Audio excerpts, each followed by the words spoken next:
decision I ever knew how to make. I did what I thought was right. 50 years ago, the United States dropped the atomic bomb on Japan. To this day, Americans know very little about how that decision was reached. It's been justified ever since as something that saved American lives. The ambiguity is something we're really not prepared for. Tonight, a week before the bomb's anniversary, why it was dropped. Did it shorten the war? Did it save American lives? Was it necessary? Were there alternatives?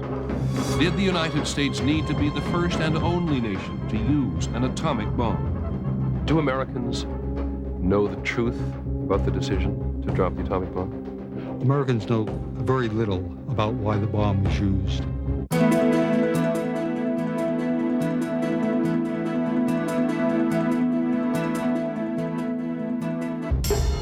2 years ago, America's premier history museum, the Smithsonian, set out to commemorate the 50th anniversary of the flight of the Enola Gay, the plane that dropped the bomb on Hiroshima. We want to present as best we can multiple views of that history, not a singular view of one or another or a third party. From the beginning, the proposal for the exhibit was under attack. Too many pictures of victims, the critics said. Too much American guilt. I can't believe that they would create such an abomination. By the spring of 1994, some veterans groups had declared virtual war on the museum, saying the exhibit portrayed Americans as vengeful aggressors, the Japanese as innocent victims. It's certainly un-American. That might be close to treason. The Smithsonian tried to incorporate the veterans' views, but the American Legion vowed to resist anything that questioned the moral and political wisdom involved in dropping the atomic bomb.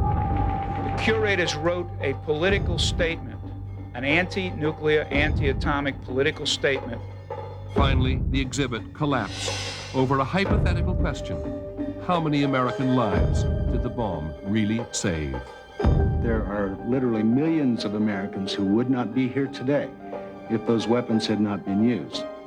Many veterans insisted that by dropping the bomb, the U.S. avoided a ground invasion of the Japanese mainland. 1 million American lives, they argued, had been saved. But when the Smithsonian responded that such a claim had no historical basis, the vets went to Capitol Hill. 81 congressmen took up their cause. So after a bruising 2-year battle, the Smithsonian bent to the pressure and decided to present just the Enola Gay without commentary. There would be nothing on the decision to drop the bomb, and there would be no pictures of the victims. Good evening. I'm Peter Jennings. Tonight, we're going to revisit the decision to drop the atomic bomb on Japan. We're going to go behind the scenes of the Truman administration 50 years ago, as America struggled to finally end the bloody war in the Pacific.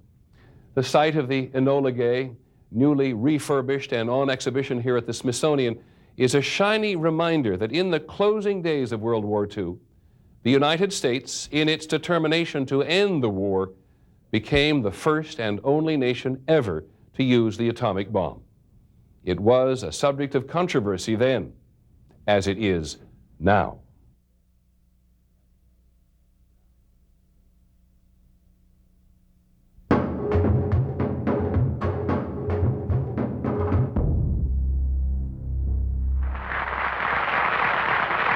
Ladies and gentlemen, the 33rd President of the United States, Harry S. Truman.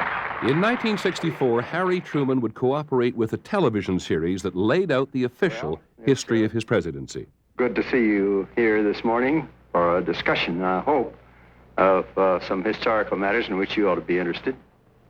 My goodness alive, young lady with the red hair right behind the school teacher there. Mr. President, why did you drop the atom bomb? Mr. President, the future wants to know, was it right to drop the atom bomb?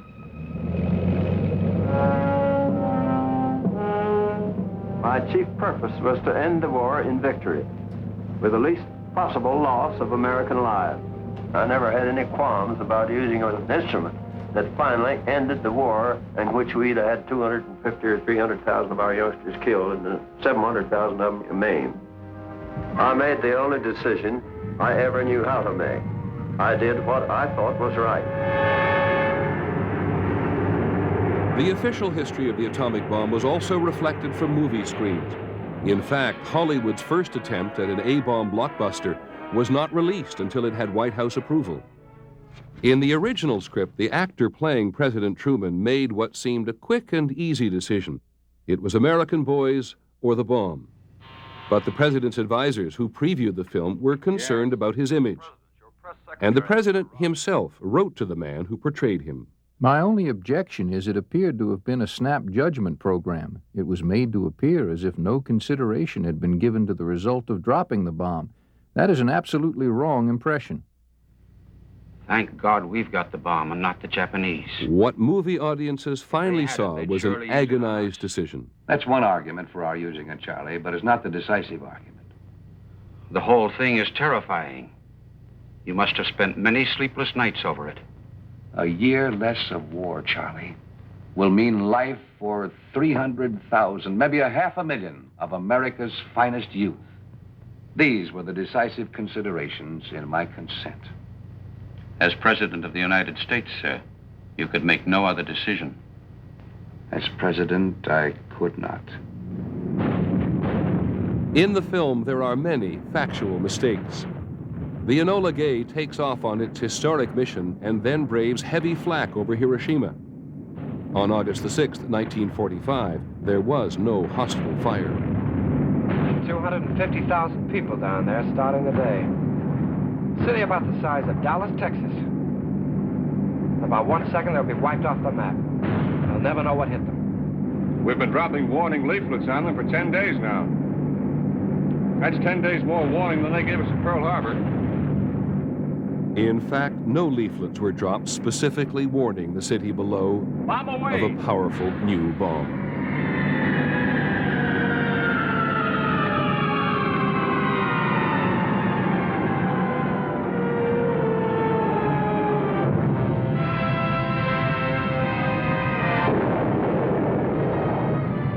The film won the Academy Award for its special effects, and Hollywood had done its part to tell the official story, that the use of the bomb on enemy cities had been necessary and just.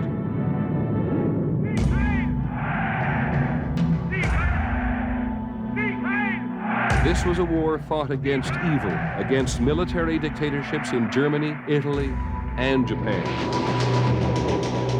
This was a war the United States did not seek, but after Pearl Harbor, fought with a unity of purpose it has not experienced since. No matter how long it may take us to overcome this premeditated invasion, the American people in their righteous might will win through to absolute victory.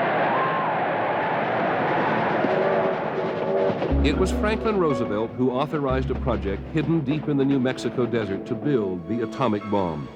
It was the president's most closely guarded secret. The scientists drawn to Los Alamos had come believing they could help save Western civilization from fascism by beating the Germans to the bomb. Their mission was to make a weapon like no other. It was codenamed the Manhattan Project. Robert Oppenheimer was its scientific leader. Its military director was Army General Leslie Groves. By 1945, the Manhattan Project employed 160,000 workers at 37 factories and labs across the country.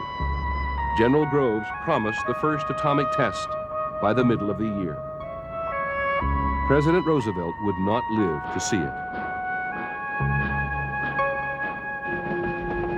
April the 12th, 1945. The death of the commander-in-chief 3.5 years after Pearl Harbor stunned a nation that had come to depend on it. The people's fear would be reflected in the words of Roosevelt's chief of staff, Admiral William Leahy. The captain of the team is gone. We are all at loose ends and confused as to who may be capable of giving sage advice and counsel to the new leader.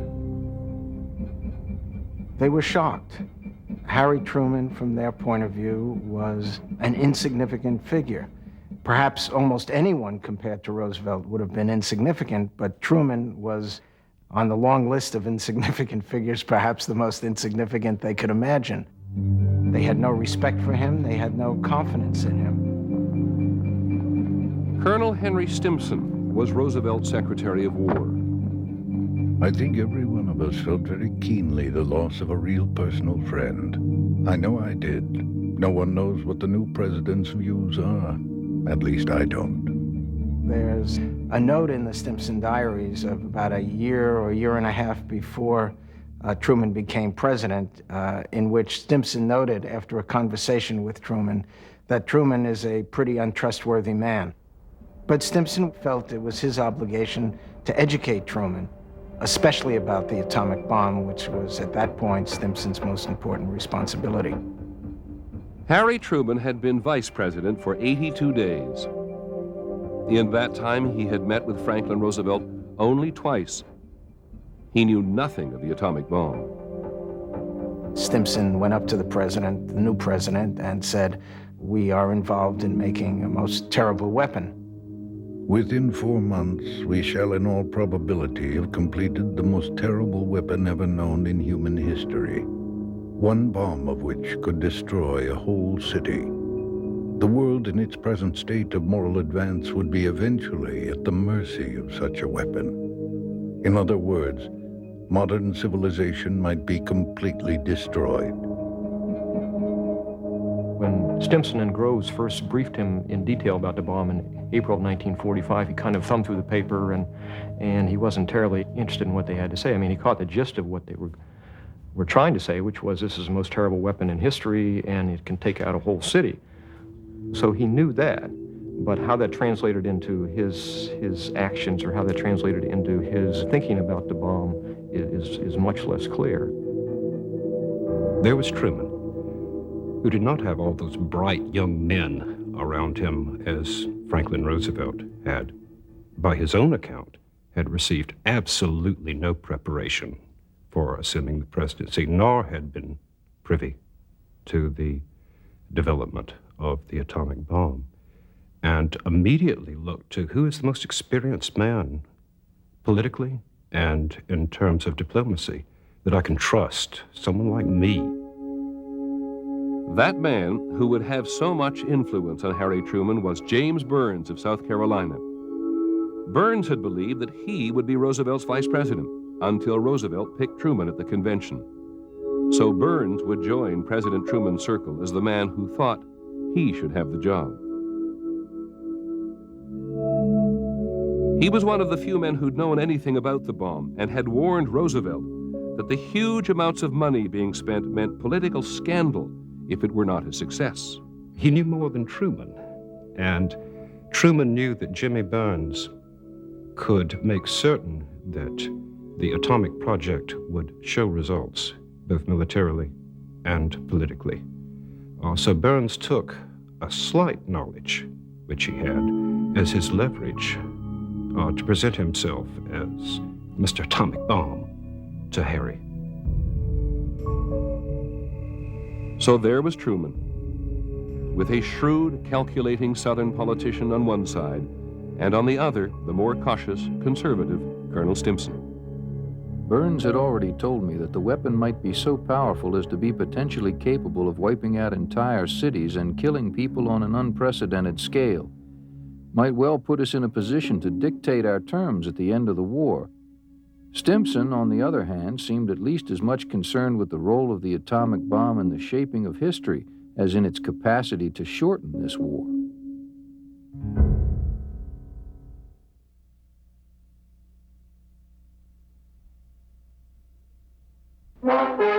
In the 1964 television version of his presidency, President Truman described the pressure to use the bomb. General Groves was the military man in charge of the whole bomb-building project. He wrote, and I quote, "Truman was like a little boy on a toboggan. He never had an opportunity to say, 'We will drop that bomb.' Any political leader would have been crucified later if American lives were lost in the invading Japan.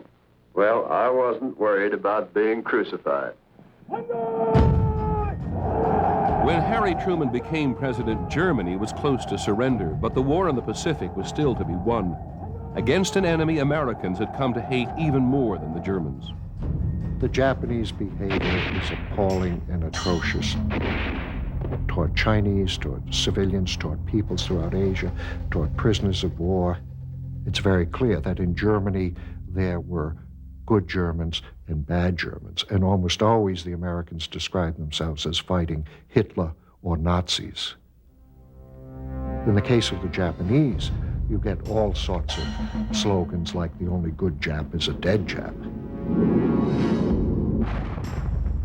Less than 2 weeks before Truman became president, on Easter Sunday, 1945, the U.S. 10th Army landed on the Japanese island of Okinawa. It would be the bloodiest battle of the Pacific War. A Marine who survived wrote it this way. The struggle for survival went on day after weary day. To those who entered the meat grinder itself, the war was a netherworld of horror, from which escape seemed less and less likely.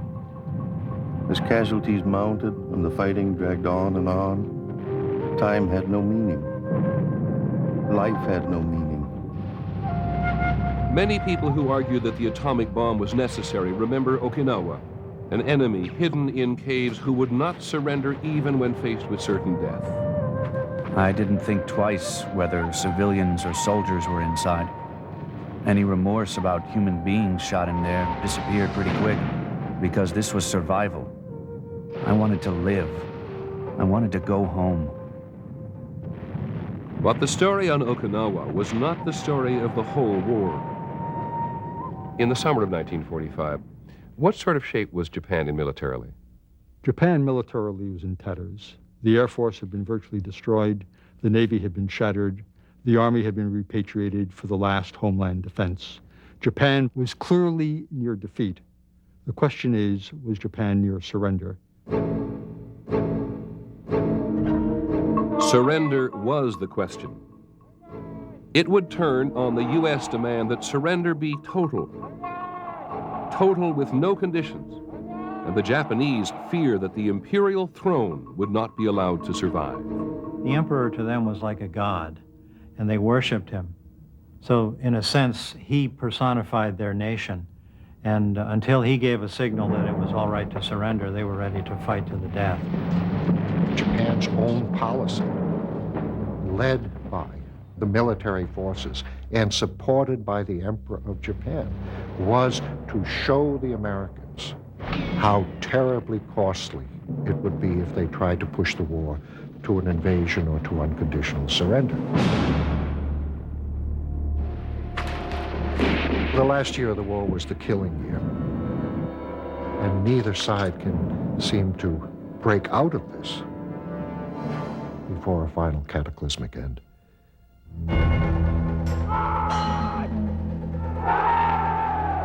In this killing year, Japan's suicide pilots were promised glory in death, sent off in aircraft laden with bombs and only enough fuel for a one-way trip.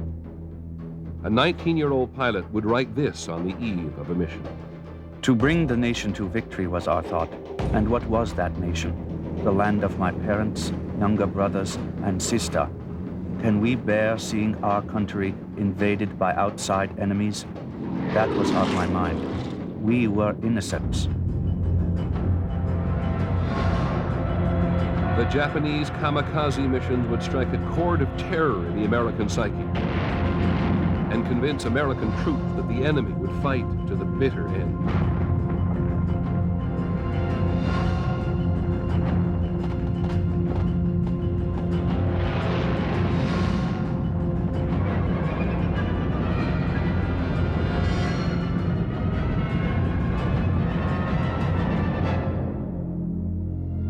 That summer, America was watching too many of its young men die.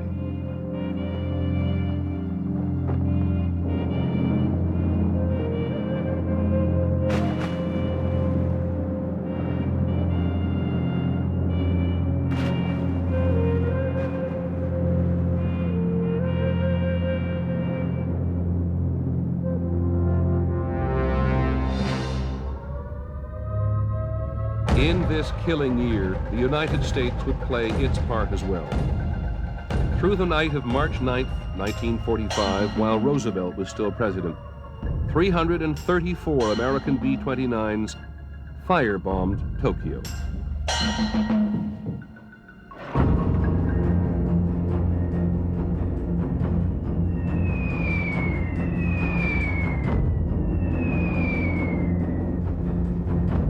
Almost 17 square miles were destroyed. 80,000 Japanese were killed. The Air Force general in charge of the firebombing, General Curtis LeMay, said the United States had finally stopped swatting at flies and gone after the manure pile. They've gotten gradually used to a war where the normal limits on killing non-combatants has been overridden by many sides in the war. The Japanese use of gas warfare in China. Think of the number of civilians who die in Russia because of the German invasion. Think of the people in the concentration camps who are dying, all non-combatants. The war for total victory had become total war. So that moral threshold of killing civilians deliberately in mass terror bombing has already been crossed in the Roosevelt administration. That's not something that Harry Truman is going to roll back or to rescind. Neither would President Truman interfere with the atomic bomb program Roosevelt had set in motion.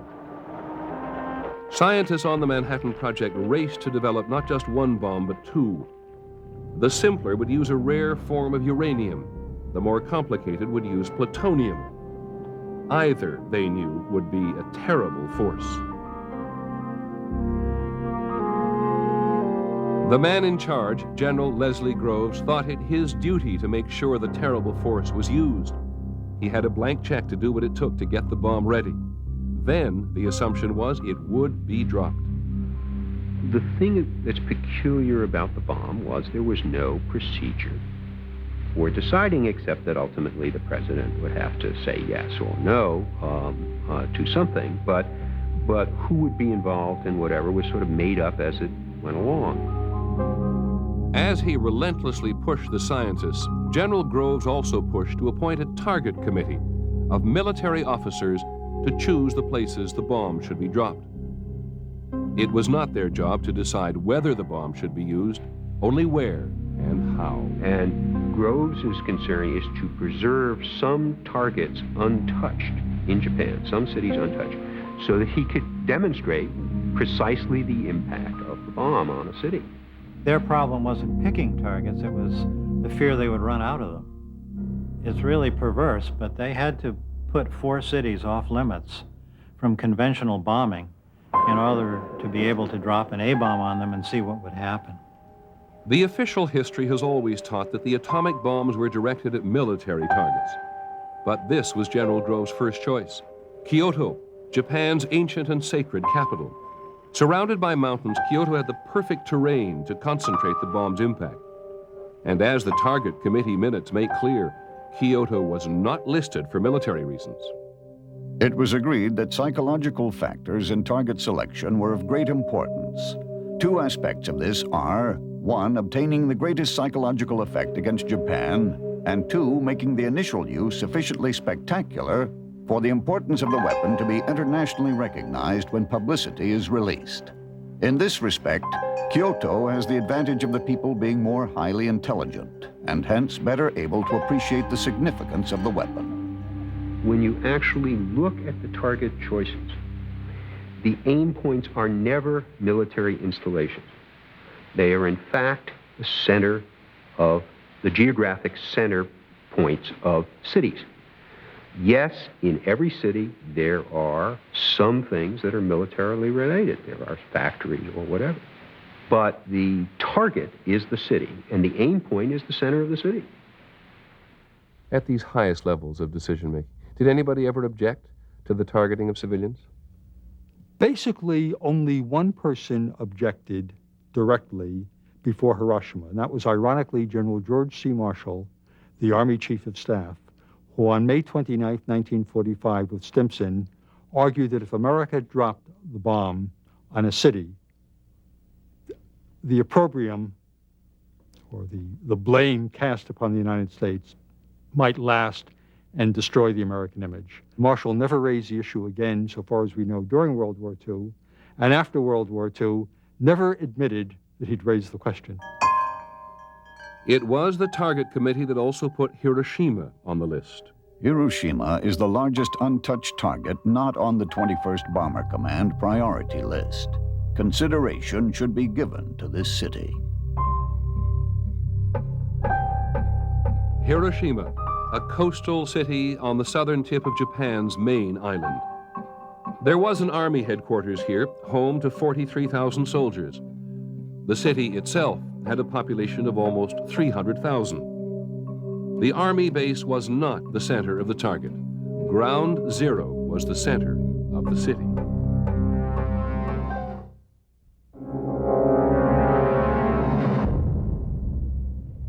By 1944, a special unit was practicing bomb drops from a remote secret airbase near Wendover, Utah. President Truman described it in his television history.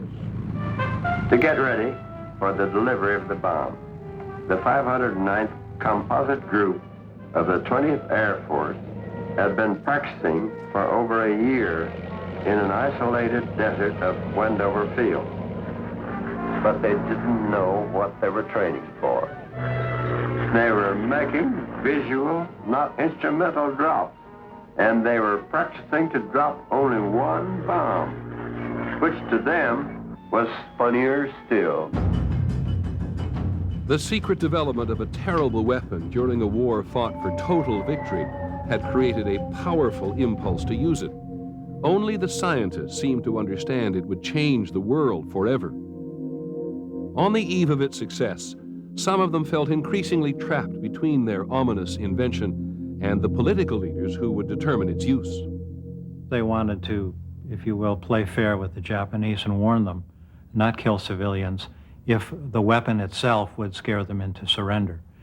I think more importantly, they wanted to keep from surprising the Russians. They felt that the more of a surprise it was, the more damage it did, the more awesome the weapon appeared to be, the more likely it was to lead to a nuclear arms race. It would, by the nature of its effectiveness, drive the Soviets to get it as quickly as possible. The most outspoken of the scientists was Leo Szilard, a Hungarian émigré who, along with Albert Einstein, had written the letter that convinced Roosevelt to build the bomb in the first place. In 1945, Szilard was again looking to the future. He set out on a mission to save civilization, not from the Nazis this time, but from the bomb. He was determined to meet the president. He and two colleagues were told instead to travel to Spartanburg, South Carolina to meet Mr. Atomic Bomb, James Burns. They had no idea who he was. This would be virtually the only meeting in the spring of 1945 where someone argued against dropping the bomb. And they sat down with Burns to try to tell him about the need to have international control of this weapon, to tell the Russians ahead of time so they're not surprised, not scared.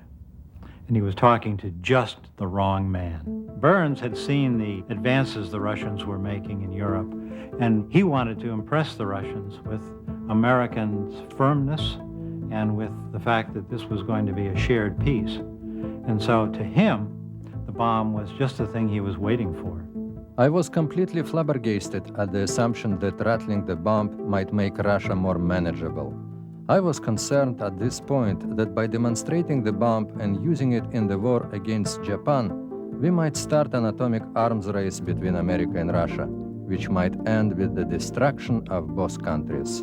Physicists were to Jimmy Burns political naives. They'd never stood for an election.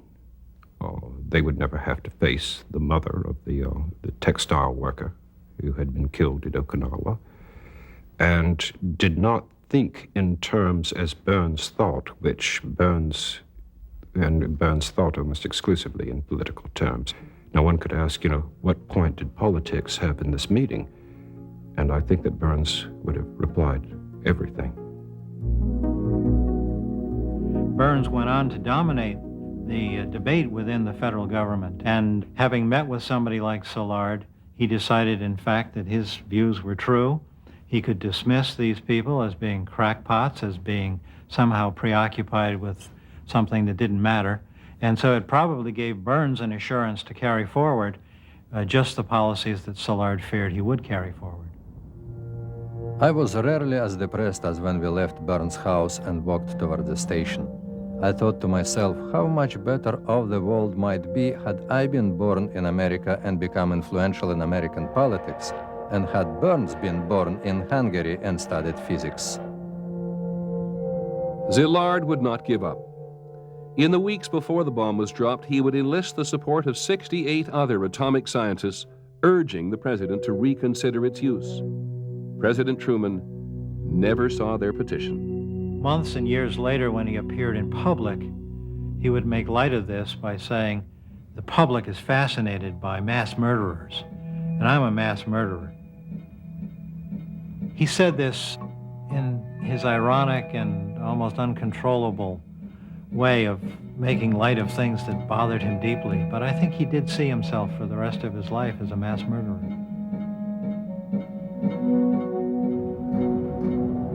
Two days after Szilard left Spartanburg, James Burns returned to Washington, where he had been made a member of a secret committee appointed by War Secretary Stimson. The committee included the inner circle of government and establishment leaders who had recommended the bomb to Roosevelt. Truman, even before Burns surfaced as his Secretary of State, secretly made Burns his personal representative to this top secret committee, advisory committee called the Interim Committee. It's a powerful indication of Truman's delegation of these kinds of crucial responsibilities to Burns. James Burns, whom the president had decided to name his Secretary of State, would become a potent force. Meeting in the Pentagon on the 31st of May, the committee's official agenda was nuclear policy after the war. Colonel Stimson went into the meeting worried about how the Russians would react to the bomb. Army Chief General Marshall suggested Russian scientists be invited to the first test. Burns cut them off. The Russians would not be let in on the atomic secret. Stimson backed down. I think a younger Stimson might have pushed a lot harder. But remember, what you have here is a jockeying for a relationship with the president. It will not be the last time that President Truman bends to the will of James Burns. Burns always looked at Truman as a junior partner.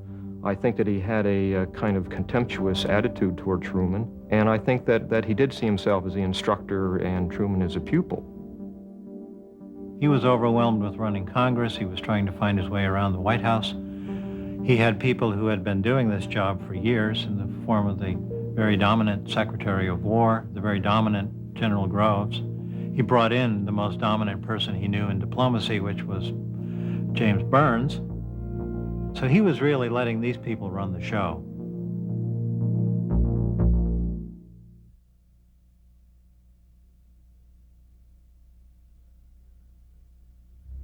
The President of the United States is the Commander-in-Chief of the Armed Forces. The Chiefs of Staff had to make the plan for the invasion of Japan without considering the atomic bomb.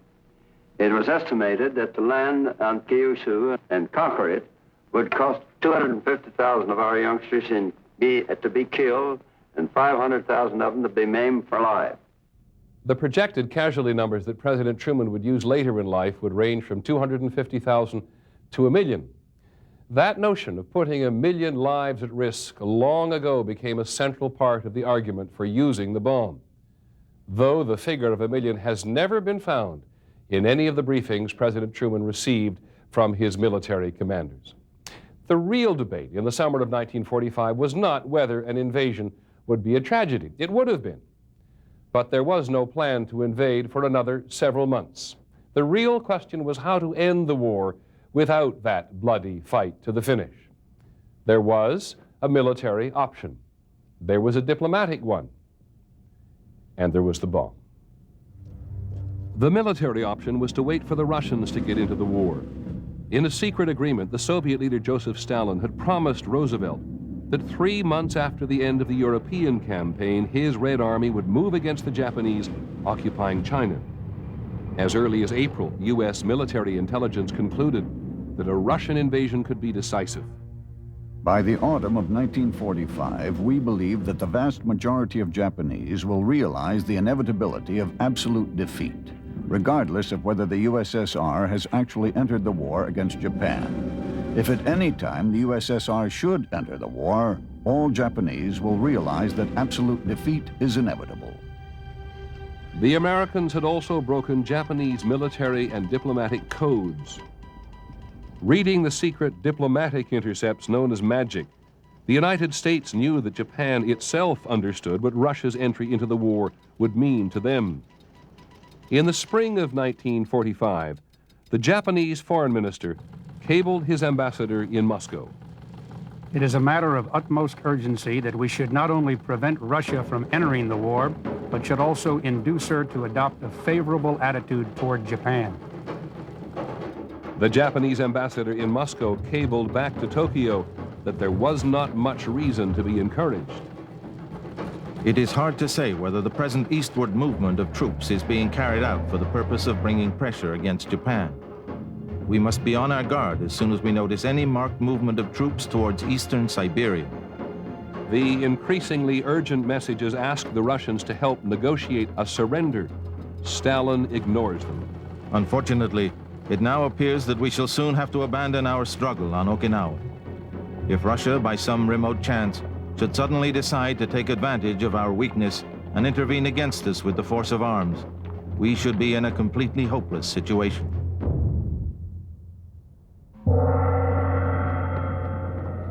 "75,000 Japanese had died on Okinawa. 13,000 Americans had been killed.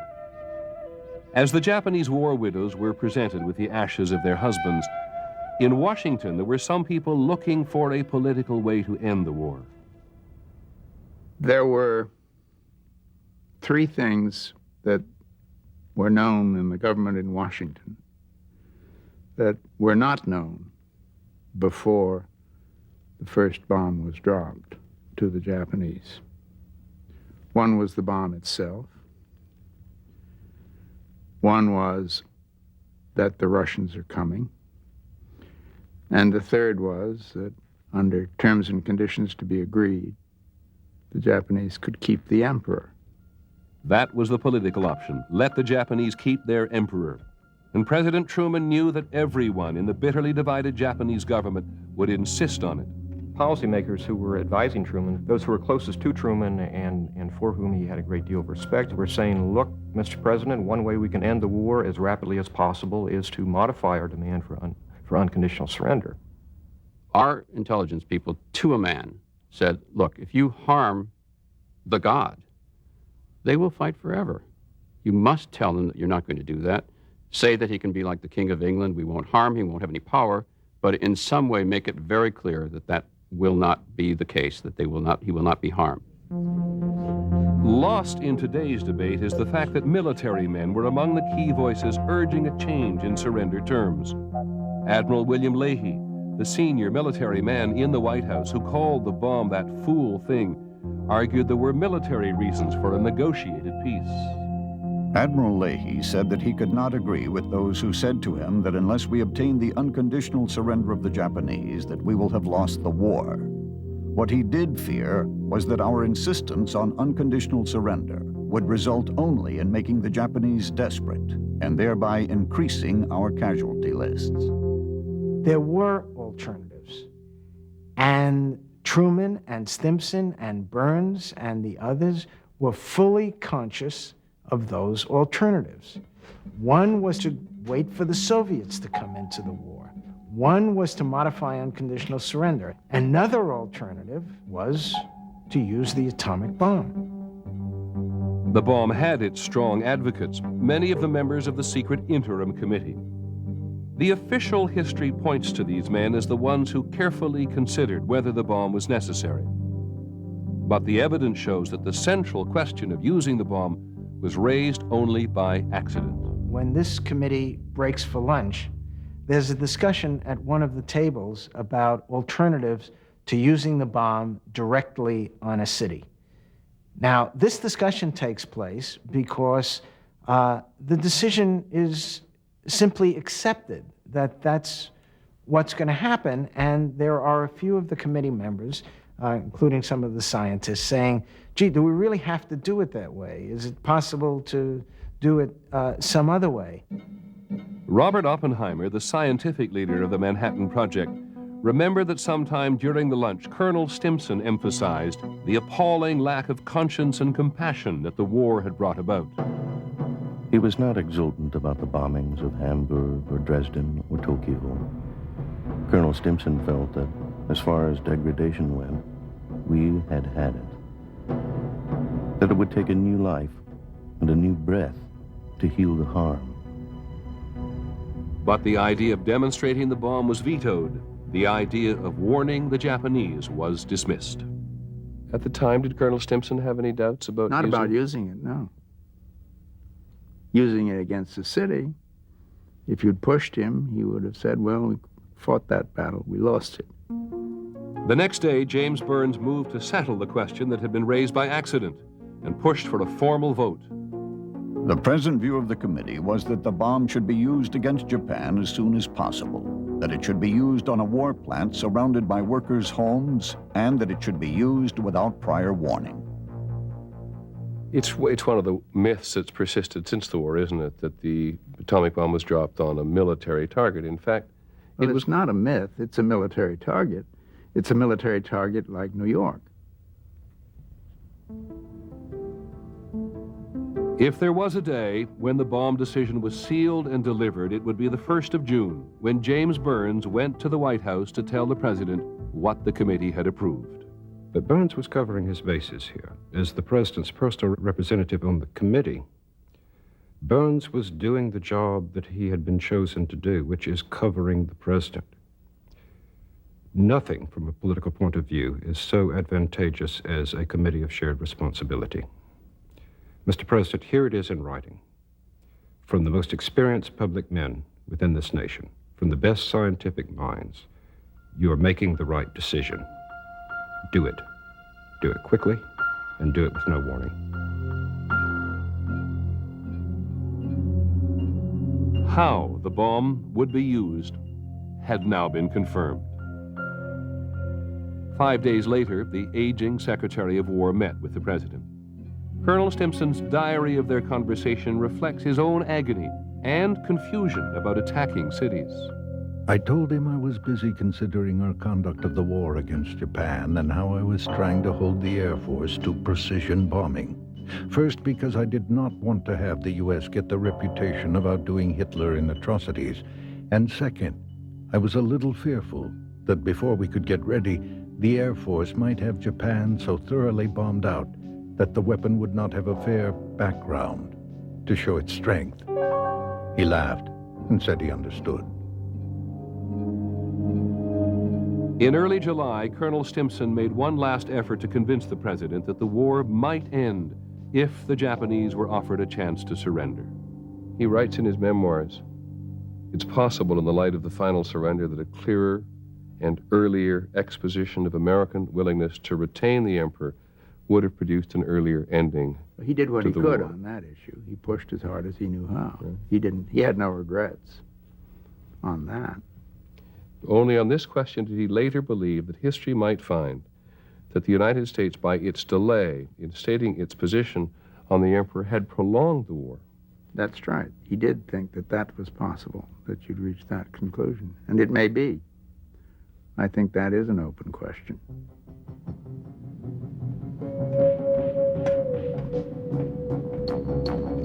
On the 6th of July, the president set sail aboard the USS Augusta on his way to a summit meeting in Berlin with Joseph Stalin and British Prime Minister Winston Churchill.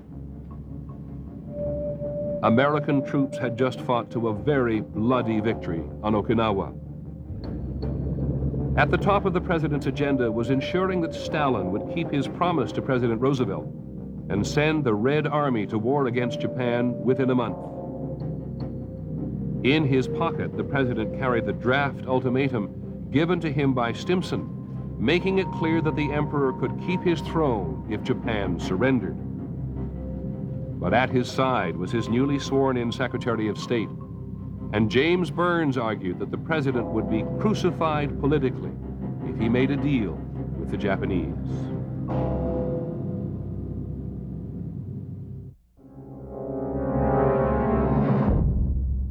We had the bomb. Now, had to make a decision as to whether we'd use that bomb on Japan or not. And that decision was up to me, because I was the President of the United States and we controlled the bomb. In July of 1945, the president could still have said no. He could have done so during the Allied meeting in Potsdam, a suburb of Berlin, where he would first meet both Winston Churchill and Joseph Stalin. Truman privately compared Stalin to the boss of the Missouri political machine from which he had come, and nicknamed him Uncle Joe. Stalin privately called Truman that noisy little shopkeeper. The Allied leaders knew they had to deal with one another in the world after the war. Truman had postponed their meeting until he was pretty sure he had the bomb.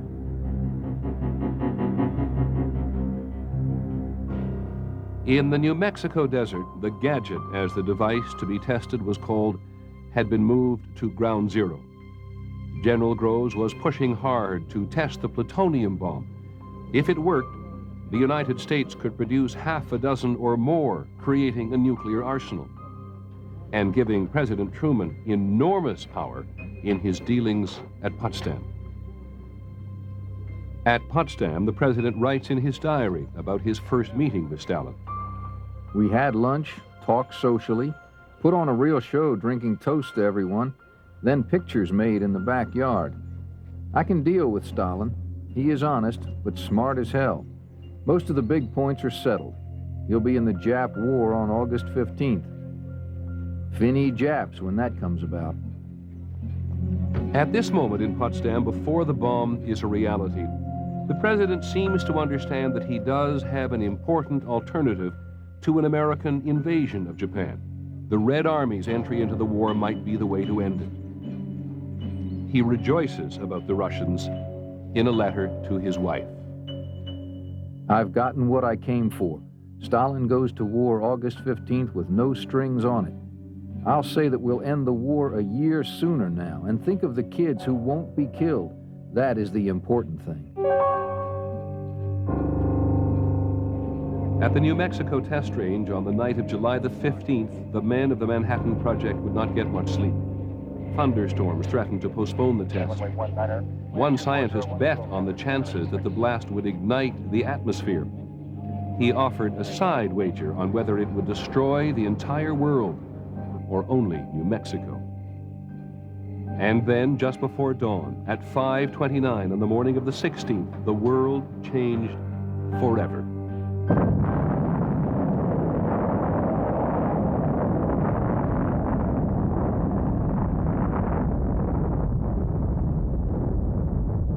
New Mexico sent a coded cable to Potsdam. Operated on this morning. Results already exceed expectations. Dr. Groves, please.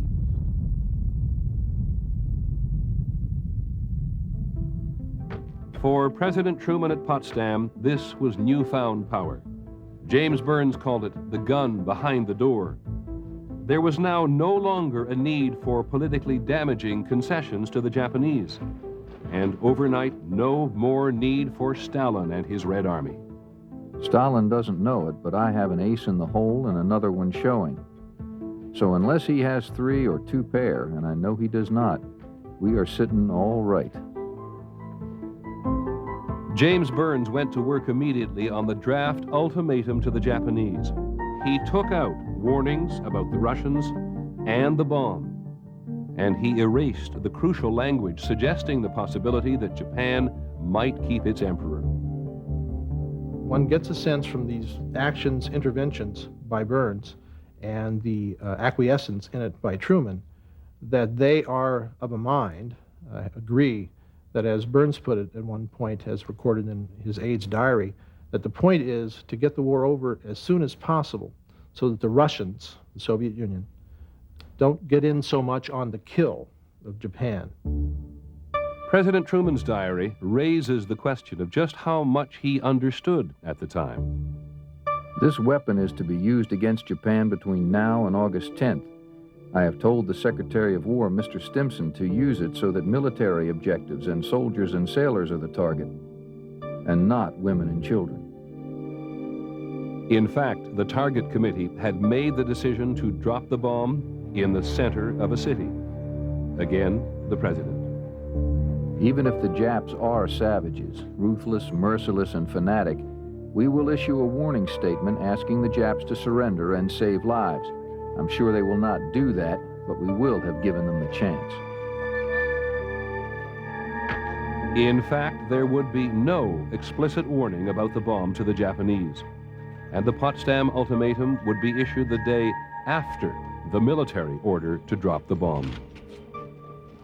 This is one time in which I think Truman really needed an option paper and needed to call in his advisors who were knowledgeable about what the situation was in a war, what the situation was in Japan, and what the options were, including the atomic bomb, and kind of say, okay, guys, you know, what should we do here? Here are the options. We can do this or we can not do this, but let's talk about this and weigh the options and to look beyond and see what's going to happen or what we think might happen as a result of using different options. Why did no one apparently sit down and say, why rush with this? Do we want to reconsider this? Do we want to think about this again? I think I'd ask the question the other way around. That would have been the exceptional thing to do. I think the truth of the matter is that the notion that you have a very powerful new weapon which can shorten the war is controlling and compelling. Looking behind that, they would say, Colonel Stimson, if he were here now, would be grabbing my elbow and reminding me that he had a committee, that they had looked at the bomb, that the committee had recommended that it be used against workers' dwellings, against the city. The matter had been thought through, and the notion that you hit fast if you're going to hit was already settled. And Harry Truman, an artillery captain too, felt the same way. I casually mentioned to Stalin that we had a new weapon of unusual destructive force. The Russian premier showed no special interest. Actually, Joseph Stalin knew about the American bomb long before Harry Truman. He had spies at Los Alamos in New Mexico. But he did not know the bomb would be dropped on Japan, and he would be stunned when he heard the news. President Truman was now in a hurry to leave Potsdam, according to James Burns' press aide, so he wouldn't have to tell Stalin why he hadn't kept his ally informed about the bomb. Once on board the USS Augusta, Burns' aide would add this. The president took Burns by the arm and said, "Come on, Jimmy, let's go below and have a drink. If these sons of bitches want to see me again, they will have to come to Washington." The bomb would be dropped on Hiroshima 4 days later. I think the moral ambiguities in the use of the bomb come down to the question of when we used it and when we needed it to save casualties. Why we used 2 bombs in August to prepare for an invasion in November, when they were the only 2 bombs we had. We assumed there'd be a 3rd one in 2 weeks and a 4th one 2 weeks after that, but we weren't really sure. And the fact that we used those 2 in such a hurry, I think, speaks to Burns's concerns about the Russians rather than Truman's concerns about the casualties. If proof were needed that the bomb had a momentum of its own, consider that even before the successful test of the plutonium bomb, the smaller uranium bomb, Little Boy, which scientists were certain would work without a test, had already left Los Alamos. Its voyage to Tinian Island, 1,500 miles from Japan, would take 10 days. The order to use the bomb was issued only as an afterthought. because the Air Force general in charge would not drop an atomic bomb without a written order. The 509th will deliver its first special bomb as soon as weather will permit visual bombing after about August 3rd, 1945 on one of the targets. Additional bombs will be delivered on the above targets as soon as made ready by the project staff. President Truman would later claim that he gave the order to drop the atomic bomb only after the Japanese rejected his Potsdam warning. The truth is that the order to drop the bomb was cabled from Potsdam the day before, and the president did not sign it. There's no reason to believe Truman ever saw that order. He would later say in his memoirs that he consulted with the Joint Chiefs of Staff and then had the order drawn up. There's no record at all that he ever met with the Joint Chiefs of Staff. So he may never even have seen the order. There's no indication that it was shown to Truman. It was not, his approval was not asked. The order is written by General Groves and signed by Colonel Stimson. In it, Groves gives himself full authority to use atomic bombs repeatedly as soon as they can be made ready. August the 4th. On Tinian Island, the crews chosen to fly the Enola Gay mission are briefed. No one mentions the words atomic bomb. Bob Caron, the tail gunner, would remember it this way. There were a lot of scientists with us. They had some movie film, but the projector broke down. But they had some slides. We knew it was going to be something big, and we saw pictures of the test explosion at Trinity site in Alamogordo. It was just still pictures and slides, but it was breathtaking. The only way you could think of it was, what the hell is this?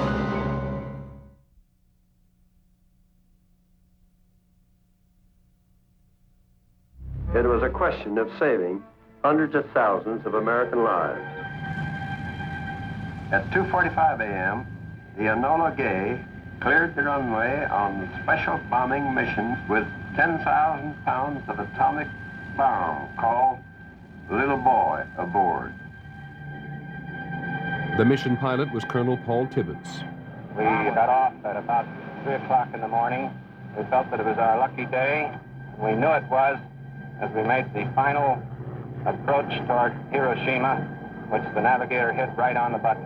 I could clearly see the city of Hiroshima within my bomb sight. August the 6th, 1945, 8:15 a.m. There was an extraordinary flash, an eye-crushing flash. Then came the tremendous roar. I felt something strange on my face. Then I was shocked by the feeling that the skin on my face had come off, and the hands and the arms too. It was now dark like dusk.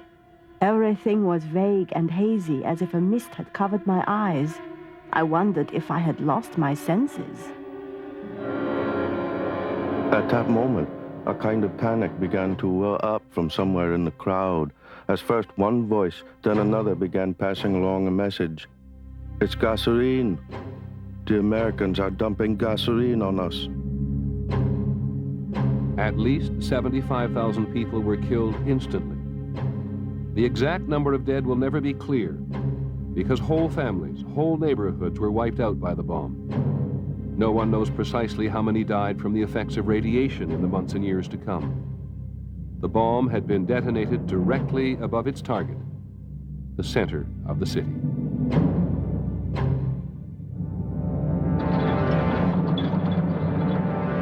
Two days later, more than 1.5 million Red Army troops attacked the Japanese forces in China.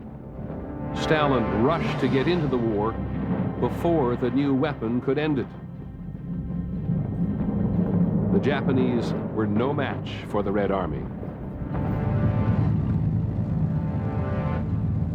On Tinian, the plutonium bomb, Fat Man, was being made ready. The second atomic bombing had been scheduled for the 11th of August, but bad weather was forecast over Japan, and General Groves wanted to make sure that the plutonium bomb was field tested before the war was over.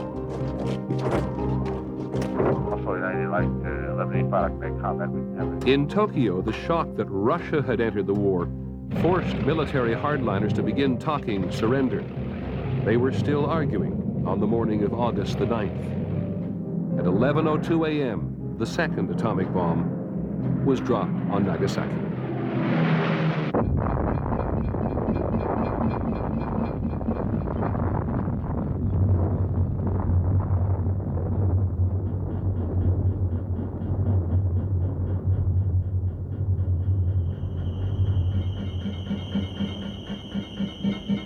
There might have been a moment when the bombing of Nagasaki could have been stopped, or at least delayed, but no second order from the president was needed to drop the second bomb. The first one had been dropped. The second one had been dropped. We knew we'd have another one in a couple of weeks. And before he heard the response of the Japanese about their surrender, he said, "Don't use that third bomb. I don't want to kill any more women and children." In that sense, Truman finally confronted the reality of the bomb.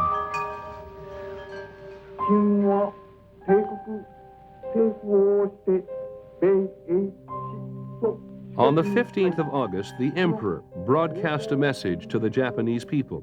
They had never before heard his voice. He tells them Japan will surrender.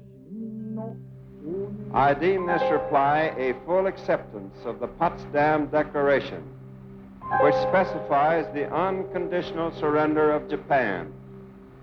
In the reply, there is no qualification. In the end, President Truman did accept a conditional surrender. He just called it unconditional.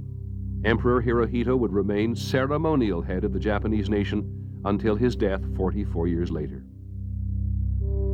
Finally, the war was over. Americans had fought and won a truly heroic victory. The story most of us know ends there. A few months after the war, in a public opinion poll, almost 80% of the people endorsed dropping the bomb on Japanese cities. America had a nuclear monopoly. And even as new bombs were tested, debate over their use was limited. It would take a year after the war ended for the debate to sharpen. And then only when the entire issue of the New Yorker magazine was devoted to a report by John Hersey entitled simply Hiroshima. The article stunned Americans who'd known little about the bomb. It was broadcast nationwide on ABC radio. He met hundreds and hundreds who were fleeing, and every one of them seemed to be hurt in some way. The eyebrows of some were burned off, and skin hung from their faces and hands. Some were vomiting as they walked. Many were naked or in shreds of clothing. Many, although injured themselves, supported relatives who were worse off. Almost all had their heads bowed, looked straight ahead, were silent, and showed no expression whatever. Hersey's words drew pictures of the bomb's victims that Americans still could not see. Films and photographs had been confiscated by the U.S. occupation forces. Images like these were censored then, and they were among the first to be removed from the Smithsonian this year, when its planned anniversary exhibit came under attack.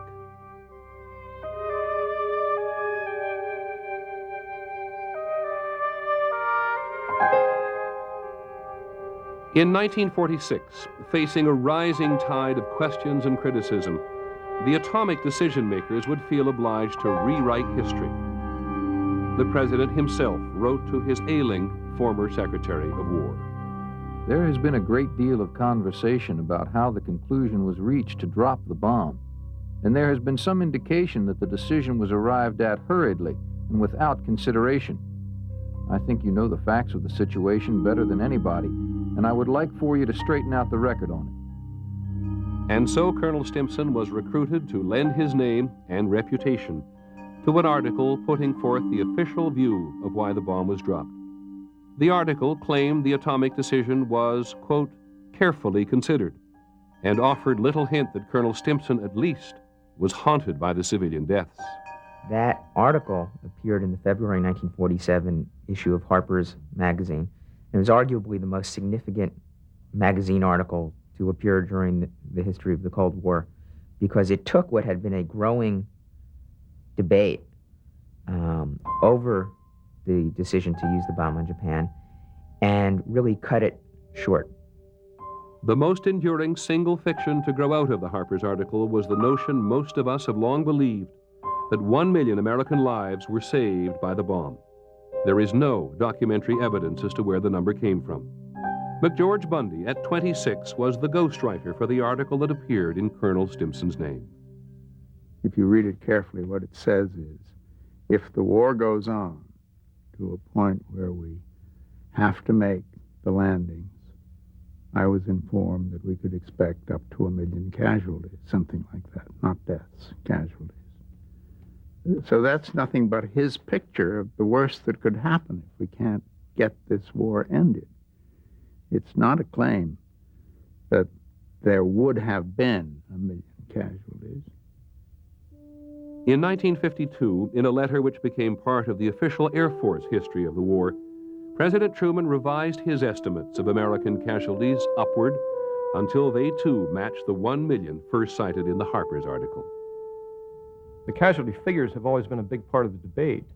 So I think it's important to get the casualty figures right to begin with, but also to recognize that I think Truman would have used a bomb if it had been far fewer casualties than he later said it would have cost, but even far fewer than what his advisors were saying in the summer of 1945. I think if somebody said to Truman, Mr. President, you have a choice between dropping the bomb and saving, say, 1,000 American lives, and Truman said, do it, drop the bomb. I mean, I'm not sure at what number Truman would have said, well, wait, let's stop and think about this now. But my guess is that it would have been a fairly small number. The generation that fought World War II sees the war as having two bookends, Pearl Harbor and Hiroshima. The viciousness of Pearl Harbor is all but satisfied by the viciousness for Hiroshima. The ambiguity is something we're really not prepared for. We've all lived in the shadow of the mushroom cloud. We've all prepared through civil defense for some kind of a Holocaust that luckily never occurred. So we know how awful this thing can be. But I think we've never confronted the fact that we alone and without a clear justification militarily decided to use this thing as quickly as we could on inhabited cities.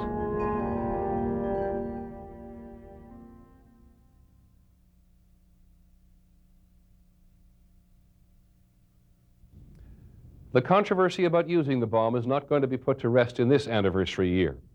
For one thing, it is hard for people who didn't live through the war to understand how much it meant to the men who believed their lives were spared because it was dropped.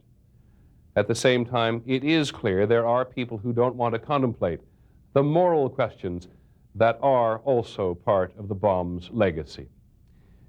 It's unfortunate, we think, that some veterans organizations and some politicians felt the need to bully our most important national museum, so the whole story of Hiroshima is not represented here. That is not fair to history or to the rest of us. After all, freedom of discussion was one of the ideals that Americans fought and died for. I'm Peter Jennings. Good night.